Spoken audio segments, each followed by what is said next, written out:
Oke, mengapa kita harus melakukan penelitian? Jadi setiap hari kita sebetulnya sudah sering sekali melakukan penelitian. Selalu ada pertanyaan kenapa begini, kenapa begitu kan? Kayak sekarang yang lagi rame itu di Instagram, ada yang booming sekarang ya. Siapa itu namanya? Yang terkait dengan Vicky Naki itu sama yang vokalis siapa itu? Nah, itu lagi booming-boomingnya ya. Kadang-kadang kita juga mencari tahu kan tapi kita nyarinya di Instagram ya. Ya, sumbernya dari Instagram. Yang ini begini ceritanya, yang itu begitu ceritanya, yang ini ngebahas turunnya follower, yang ini ngebahas ternyata dari lagu pertama juga udah pakai baju couple gitu kan, sampai ke situ gitu. Terus yang ini begini, yang ini begitu. Terus di media lain yang di TikTok ada yang klarifikasi, ada yang gimana. Nah, kita secara tidak langsung meneliti gitu ya, mencari referensi yang ini, yang itu, sehingga kita punya kesimpulan sendiri. Kesimpulannya yaitu tergantung pemahaman masing-masing kan, karena ada yang karena kita lewat Instagram, mungkin saja dari akun-akun Instagram itu ada yang mungkin hanya mengaburkan informasi, atau mungkin ada juga yang informasinya betul-betul, atau mungkin merangkumnya kita yang salah gitu. Kita merangkumnya salah. Jadi kita melakukan penelitian itu karena berangkatnya ada masalah kan di situ yang harus diteliti gitu. Tapi kan selama ini kita yang masalah batur gitu ya. Batur nu gaduh masalah, nah kurang ditelitina gitu kan di kehidupan sehari-harinya gitu. Terus yang mungkin sudah diketahui metode pemecahannya. Jadi kita kadang-kadang udah tahu nih caranya seperti ini karena kita sudah mengalami gitu. Terus ada lagi hal lain tapi belum diketahui metode pemecahan yang lebih baik. Nah, kita cari-cari inovasi yang kira-kiranya solusinya itu lebih baik dari yang sebelumnya gitu.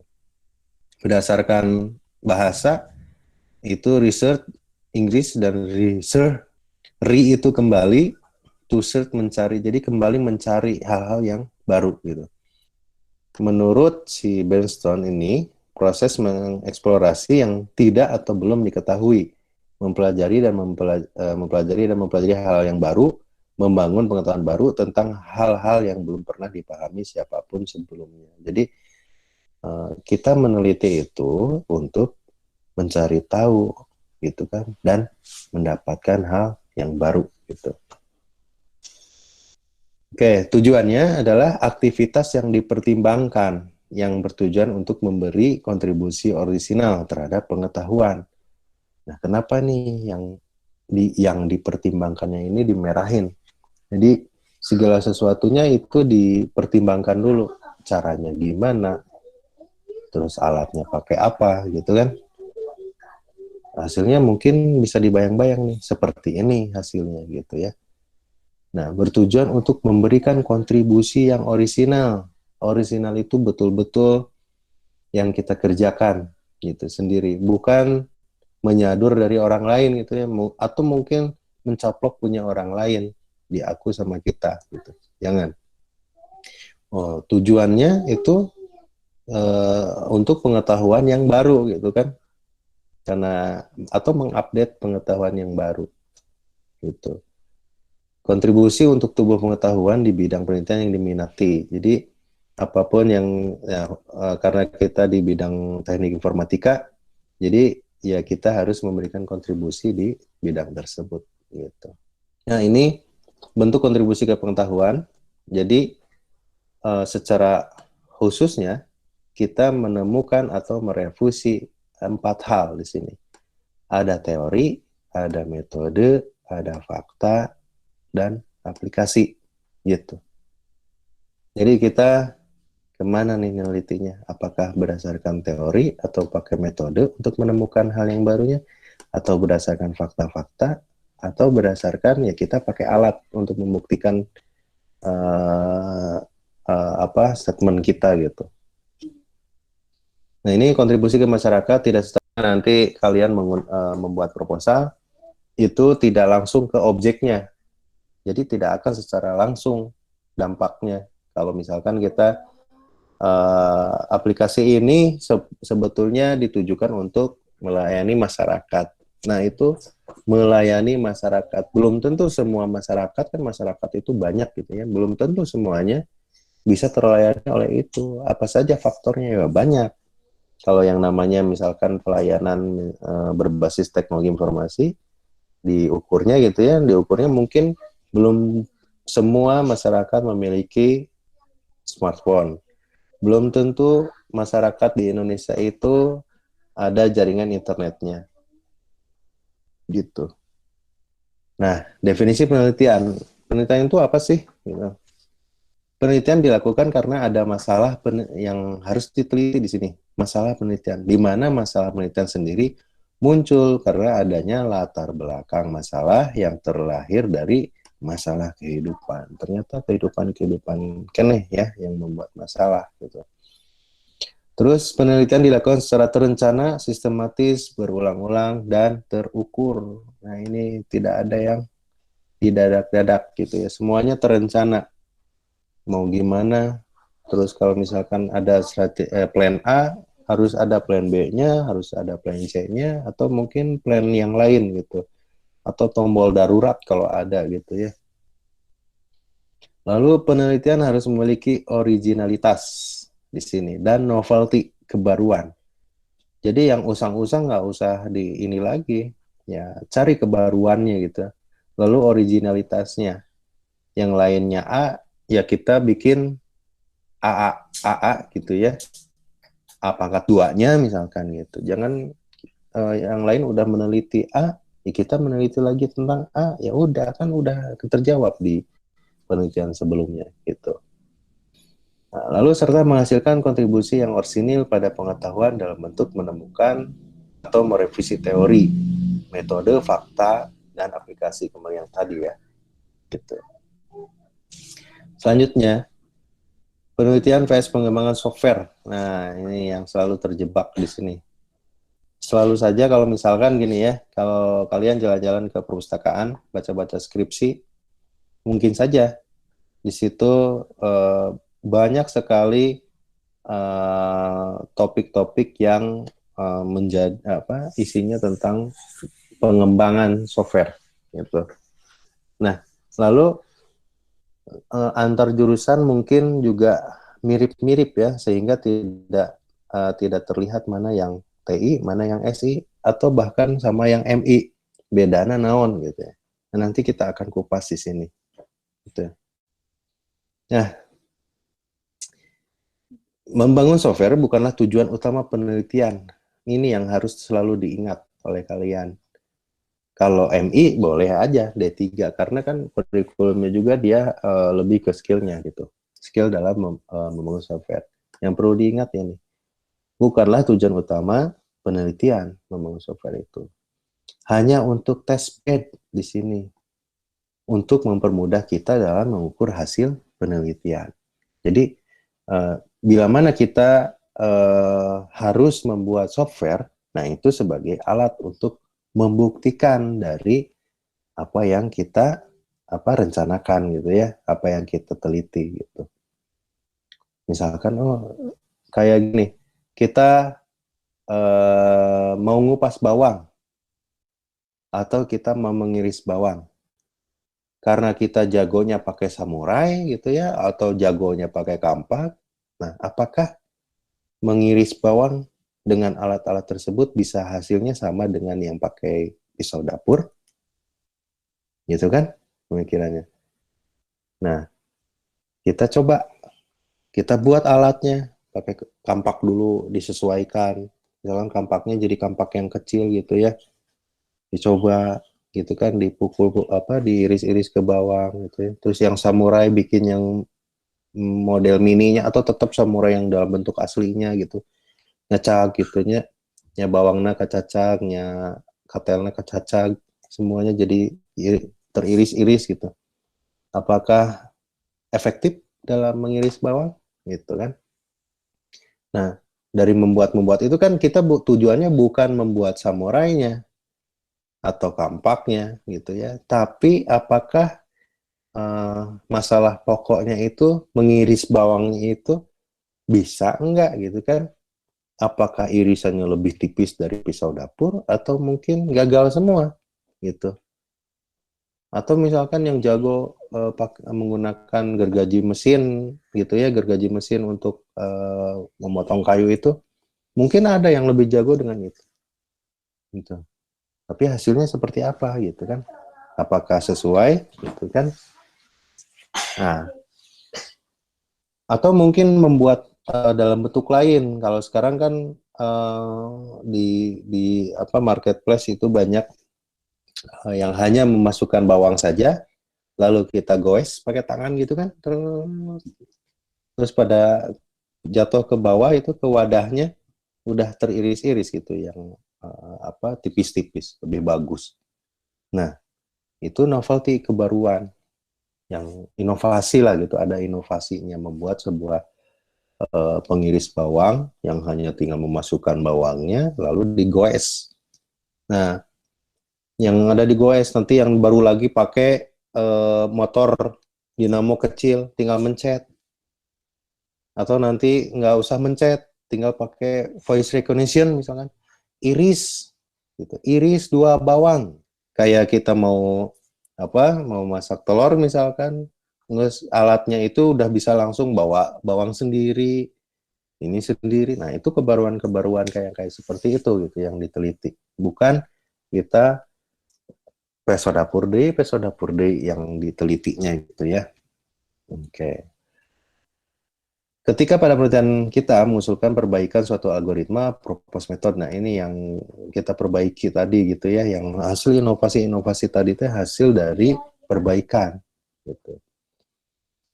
Oke, di sini yang harus dicamkan oleh kalian, bahwa termasuk saya juga, bahwa peneliti itu boleh salah. Nah, misalkan tadi di awalnya kalian kekeh gitu ya, ada saya mah jagonya pakai gergaji mesin atau pakai samurai atau pakai kampak. Ternyata di hasil akhirnya tidak sesuai gitu ya.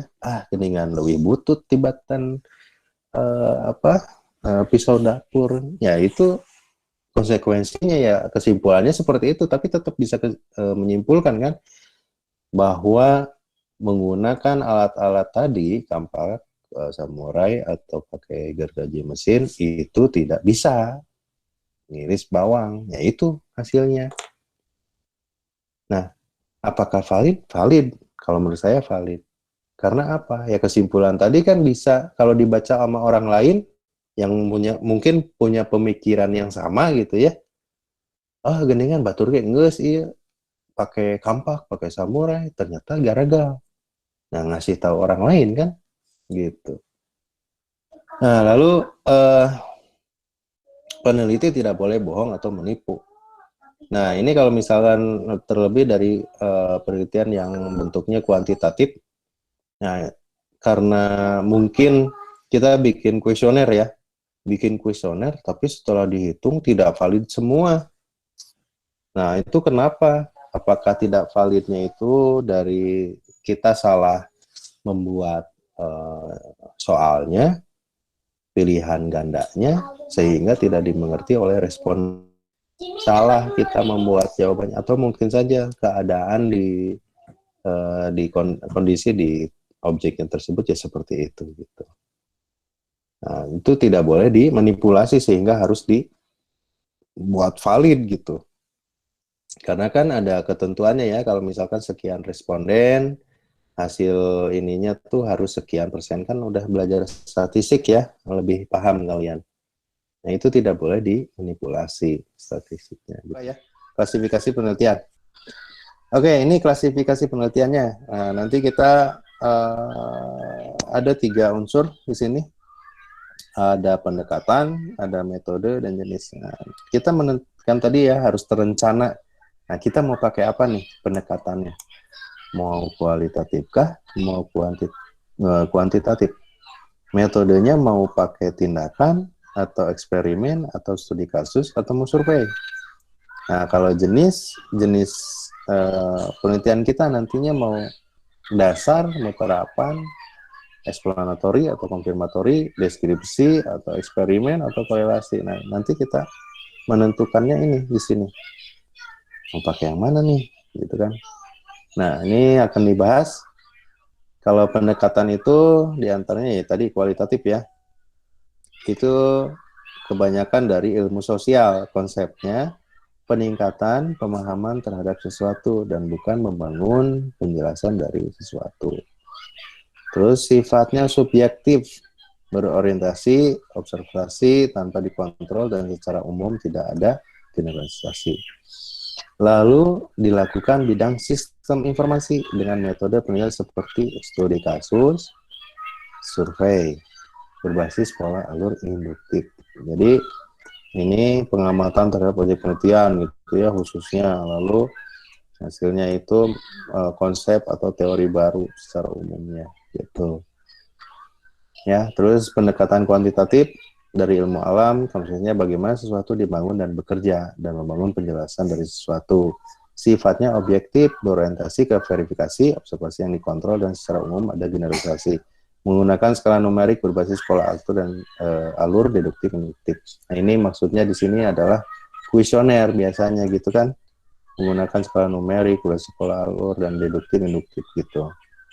Itu yang membedakan.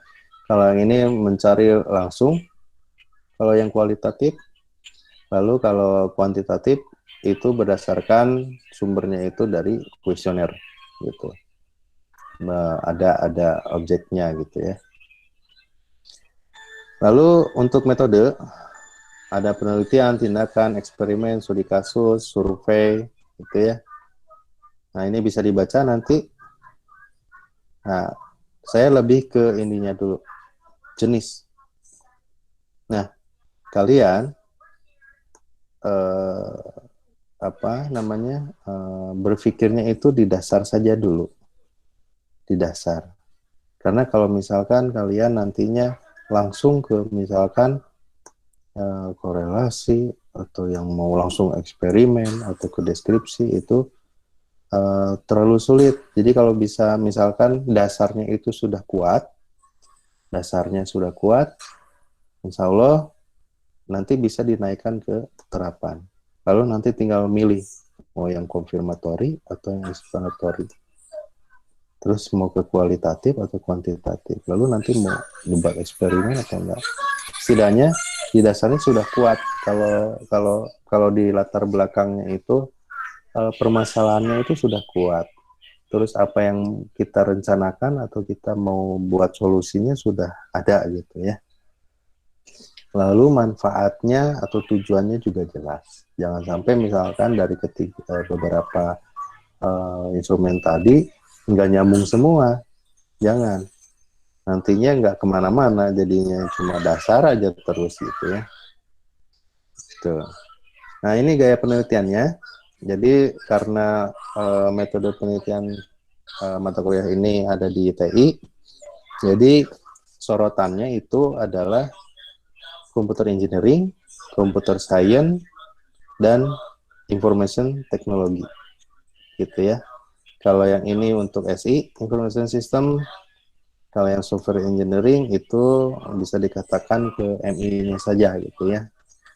Selalu membuat software, gitu. Nah, kita di sini ranahnya TI itu pengembangan sistem terintegrasi software atau hardware, di sini sebutannya computer engineer. Lalu membuat konsep dari sisi komputerisasi gitu ya, dan pengembangan software, computer scientist gitu ya. Lalu information technology, pengembangan dan pengelolaan infrastruktur information technology gitu ya. Di sininya infrastruktur engineer. Jadi skupnya di CE, CS dan IT gitu. Jadi jangan kualik-kualik gitu ya. Nah, bisa dilihat kan di sini isinya. Kalau katakanlah untuk information system gitu ya, analisa kebutuhan dan proses bisnis gitu ya isinya. Berarti kalau kira-kira judulnya itu kalau di skripsi atau tugas akhirnya itu berarti sistem informasi bla bla bla bla bla gitu kan, atau rancangan bla bla bla bla bla, rancangan sistem A B C D gitu ya, selalu diawali dengan itu. Nah, kita lanjut. Ini ranahnya berdasarkan kurikulum komputer yang berbasis ilmu komputer. Nah, tadi apa aja? CE, CS, dan IT. Gitu ya. Oke. Nih, nanti bisa dilihat kemana saja arahnya. Nah, ini general computing course-nya, programming fundamental, lihat aja di sini. CE harus ada 4 banyak gitu ya. E-business kita nggak ada di sini. Tapi di information system ada e-business, tentang e-business gitu ya. Ya IT ada sedikit gitu. Software engineering banyak membuat softwarenya. Nah, tinggal dilihat saja nanti ke arah mana topik utamanya, tema utamanya gitu ya untuk IT-nya. Tadi apa di computer engineering, lihat yang banyak apa di sini. Gitu ya. Nah, misalkan ini tentang ini banyak ya, nilainya besar. Circuit and System, Electronic, Digital Signal Processing, VLSI, Design, Hardware Testing, and Fault Tolerance. Apa kira-kira yang bisa diangkat dari indikator-indikator ini, poin-poin ini? Kira-kira apa? IoT, Pak. IoT, betul. Kira-kira seperti itu ya, IoT. Terus apa lagi? Kira-kira? Mekatronika bisa, bioinformatika bisa. Nah, sekarang kan lagi ini nih, contohnya yang untuk menanggulangi stunting teh, kekurangan gizi. Nah, kita harus seperti apa supaya anak-anak tidak kekurangan gizi gitu kan? Atau misalkan ketahanan pangan yang harus prioritaskan. Nah, ketahanan pangan apa sih yang bisa kita berikan dari sisi teknologinya? Pakai yang ini. Tadi mungkin aja pakai IoT, mekatronika, atau bioinformatika. Jadi, atau lagi usum bunga ayeunanya talus kayak gitu, supaya berkembang atau dikembangbiakan lebih cepat. Gimana caranya kita mengembangbiakan yang kita mengadopsi teknologi gitu? Gimana? Tapi bukan cara buat itunya ya, tapi pola pikir kita diterjemahkan mungkin ke dalam algoritma, kita buktikan melalui alat, lalu hasilnya seperti yang kita pikirkan nggak gitu kan? Bukan bikin IoT-nya, alat IoT-nya, misalnya yang nyebrot otomatis, yang itu ini mupuk sendiri dan bukan. Tapi gimana kita algoritma yang kita pakai di situ, gitu ya, berfungsi enggaknya. Gitu. Oke, information system vs computer science. Sistem informasi fokus pada mengintegrasikan solusi teknologi informasi dengan proses bisnis. Nah, dengan proses bisnis. Kalau ilmu komputer, teknik informatika dan sebagainya, memiliki cakupan yang luas dari landasan teoritis, algoritmik, hingga perkembangan mutakhir dalam robotika, fisik, komputer, sistem cerdas, bioinformatika, itu ada ya bioinformatika, dan bidang menarik lainnya. Lebih luas sebetulnya daripada sistem informasi gitu. Itu ya. Nah, cakupan sistem informasinya itu ini untuk memberi daya dan layanan teknologi informasi. Terus untuk digunakan dalam proses organisasi.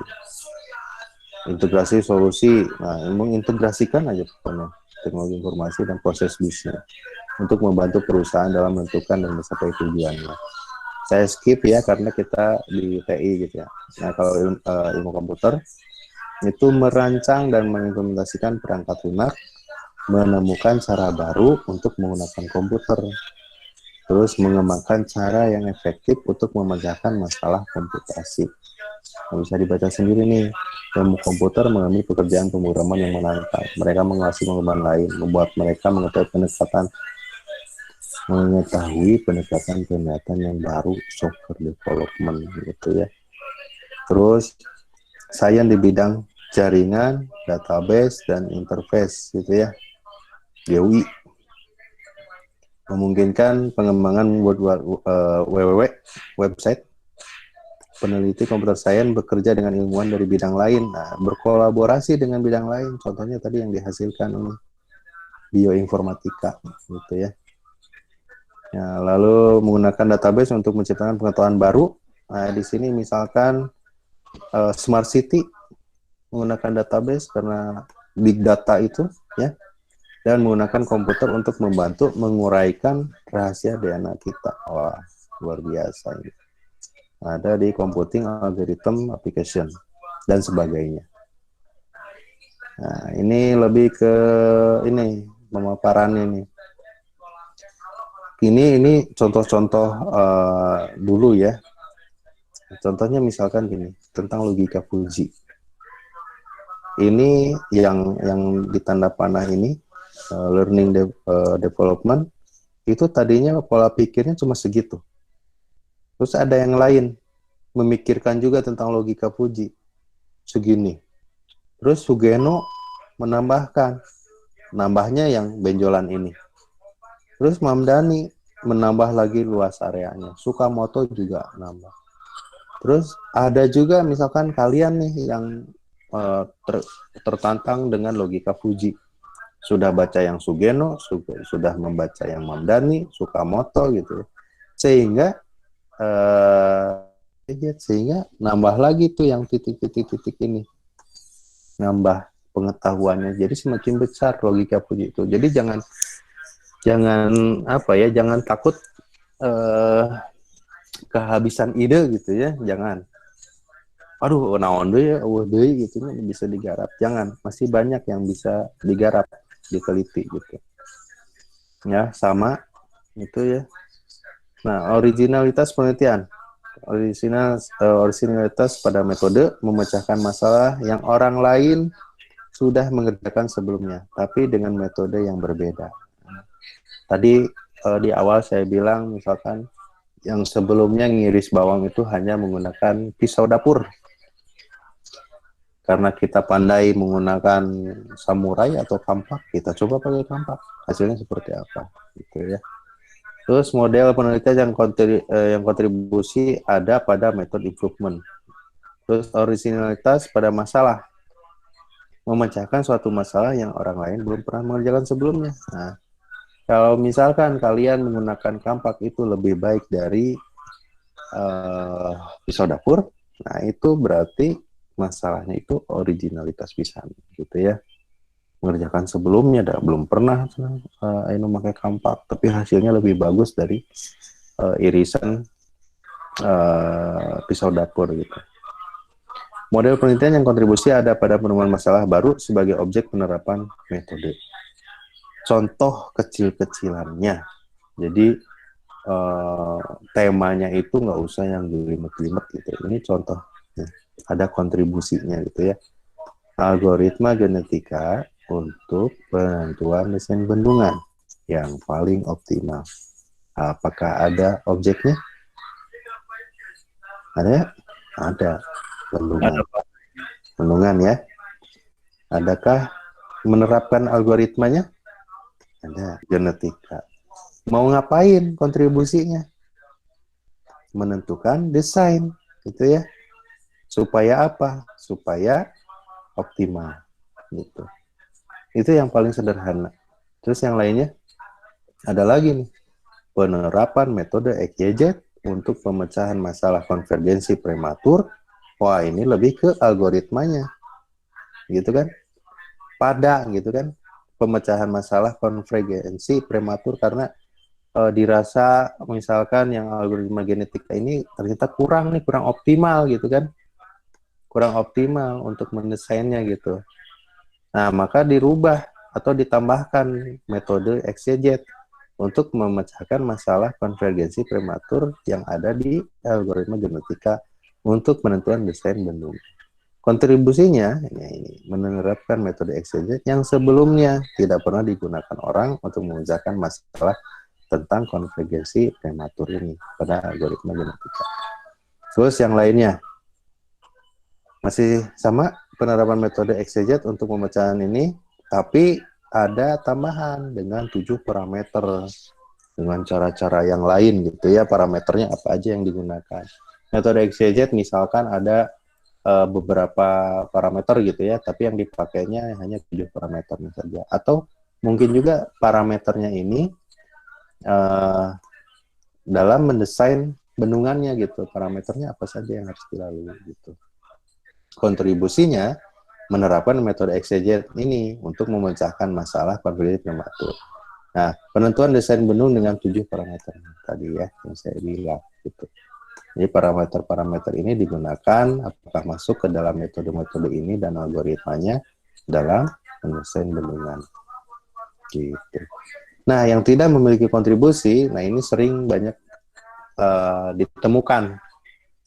Termasuk saya juga dulu membuat topiknya seperti ini. Ternyata setelah ditemukan, iya gini ya, itu kontribusi naon sarua tapi beda objek gitu ya. Ya.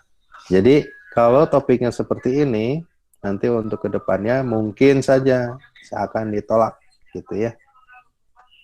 Nah, ini komparasi penelitian khususnya D3 dan S1 ya. Level kontribusinya kalau yang D3 itu kemampuan teknis. Jadi karena memang di D3 itu disiapkan untuk siap untuk bekerja gitu ya. Teknisnya lebih cepat gitu ya, lebih nantinya ke teknisnya lebih menguasai gitu. Kalau S1 itu pengujian teorinya dulu. Pengujian teori iya make iya bener tuh gitu kan. Make iya bener tuh, iya pi beneran atau pi ributan gitu pakai teori ini. Nah, lalu bentuk kontribusinya implementasi dan pengembangan. Gitu. Ini menurut Permendikbud nomor 3 tahun 2020 SNPT. Nah, komparasi penelitiannya, nah ini pengembangan sistem informasi rumah sakit, sakit suka sembuh, karakternya menguasai skill teknis. Nah, ini kalau S1 itu seperti ini, sistem cerdas berbasis neural network untuk prediksi harga saham. Karakternya menguji teori apa? Neural network. Dibuktikan dengan apa? Dengan ya kita membuat softwarenya gitu. Dengan menerapkan si neural network-nya ini. Kalau nanti mau lanjut, insya Allah kalian mau ada niatan mau S2, mau S3, nah ini lanjutannya seperti itu. Gitu. Komparasi kontribusinya, kalau S1 itu ya, contohnya seperti ini. Pengaruh 4P marketing mix pada peningkatan penjualan perusahaan exeget. Kontribusi menguji dan menerapkan teori, hukum, model, metode. Nah, gitu. Jadi menerapkan P4-nya ini, pengaruh P4-nya ini. Ya. Nah, ini contoh-contoh yang memiliki kontribusi ataupun tidak gitu. Nah, ini penerapan algoritma genetika untuk penjadwalan mata kuliah. Lah, kenapa nih? Penerapan algoritma kenapa? Di Cakra, kira-kira. Nah, kita lihat yang ini. Penerapan algoritma genetika berbasis guided local search strategis untuk penjadwalan mata kuliah. Kalau hanya menerapkan algoritma genetika ini untuk penjadwalan mata kuliah, apakah akan benar gitu? Tidak ada ininya kan, esensinya di sini. Jadi kalau ini si yang ini tahun 2011 menambahkan guided local search strategis untuk guide menuntun kita gitu ya untuk mencari jadwal gitu kan. Kalau kita misalkan pada saat pengisian KRS kan gitu, mana nih yang lebih mendekati dari kebutuhan kita gitu. Nah, terus ini penerapan algoritma C45 untuk penentuan kelulusan mahasiswa tepat waktu. Studi kasus ini kenapa nih? Ini ada studi kasusnya. apakah kan tadi di awal ya, kalau dampak untuk ke masyarakatnya itu tidak akan secara langsung. Apakah misalkan setelah hari ini kita menerapkan algoritma C45 ini akan ujug-ujug mahasiswa itu lulus langsung gitu kan, tepat waktu gitu? Enggak kan? Jadi yang harus dirubah sedikitnya itu penerapan algoritma C45 dengan perhitungan entropi. C45 berbasis metode ABC untuk penentuan kelulusan mahasiswa tepat waktu. Ini hanya, kalau ini dilihat, ini adalah bentuk rekomendasi nantinya hasilnya gitu ya. Kalau dilihat kelulusan mahasiswa tepat waktu itu untuk penentuan kelulusan. Jadi nantinya tuh hasil kalau dibayang-bayang, oh ini mahasiswa ini harusnya ngambil mata kuliah A B C D E gitu. Oh yang ini jangan dulu, atau ya kalau mau ngulang yang ini dulu gitu. Nah ini judul-judul penelitian yang memiliki kontribusi maupun tidak bisa dilihat bahwa oleh kalian lah. Nah nanti lihat-lihat nih apa aja yang kenapa ini cakra, ini kenapa checklist gitu ya, bisa dilihat seperti ini. Nanti kalian coba-coba bikin suatu topik atau tema yang nantinya jadi judul, ikutin aja ini yang di checklist hijaunya gitu. Terus kalian terjemahkan sendiri dari judul itu, mana kontribusinya, terus apa yang ditelitinya gitu, apa yang dikembangkannya, novelty-nya apa, originality-nya apa, cari di sumber lain apakah udah ada belum yang seperti ini gitu. Ya. Oke, ini referensinya bisa dilihat.